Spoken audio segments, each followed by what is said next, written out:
factorise 3y plus 15.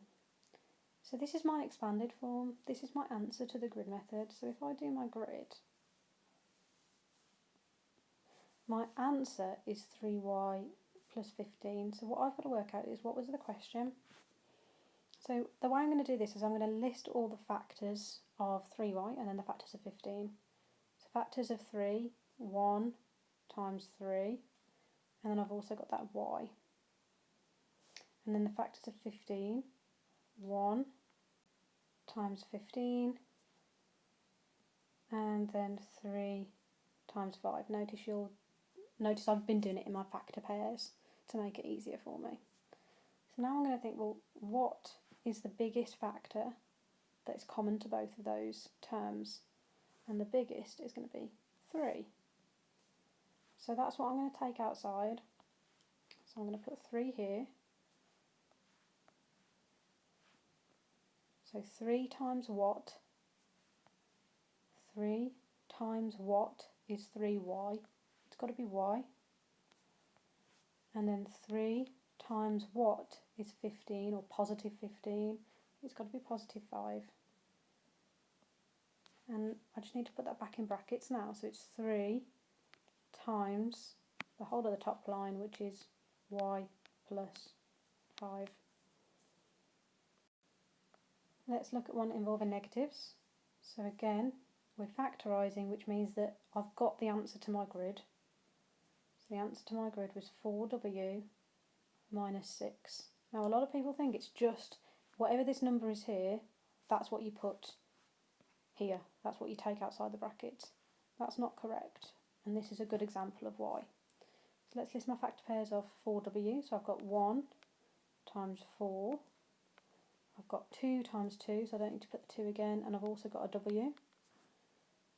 And then factors of 6, 1 times 6, 2 times 3, and then look for the biggest number, the biggest factor of both those terms, the biggest common factor, highest common factor, which is going to be 2. You can see that there's no 4 over here. So if you wanted to take a 4, you can't take a 4 out of here. You'd end up with a decimal, and we don't want that. You never want decimals when we're factorising, because a factor is a whole number. So we're taking 2 out. And then I need to think 2 times what is 4w. 2 times what is 4? Well, it's 2. So 2 times what is 4w? It's got to be 2 times 2w. And then 2 times what is negative 6? We'll forget about the negative at the moment. 2 times what is 6? That's 3. So 2 times what is negative 6? It's going to be negative 3.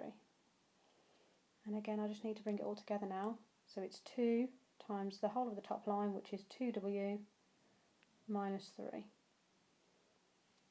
And there's my factorised expression. Factorise a squared plus 3a. Slightly different, but it's still the answer to my grid. So that's the first thing I'm going to do, draw my grid. And I know I've got the answer of a squared plus 3a. I've still got to list my factors. So what are the factors of a squared? Well, it's just a times a. I'm not going to bother putting the other a because I've already got a there. What are the factors of 3a? 1 times 3. And then you've also got a. So this is a good example of how a letter can be a factor, and a letter can be the highest common factor. So here the only common factor is a, so that's what I'm going to be taking outside. A is going to go there. A times what is a squared? Well, that must be a.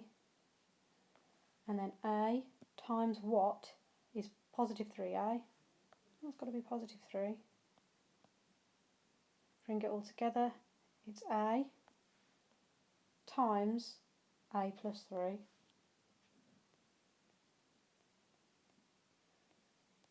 Done. Okay, so this is the hardest one you're going to get. Again, this is the answer to my grid. So my answer is 20 a squared c plus 30 ac Some people want to split this up. Now you only split it up when there's an add or a subtract. Okay, let's find the factors. 1 times 20, 2 and 10, 4 times 5. I've also got an A times A there, and I've also got a C. Now move over to here. 1 times 30, 2 times 15,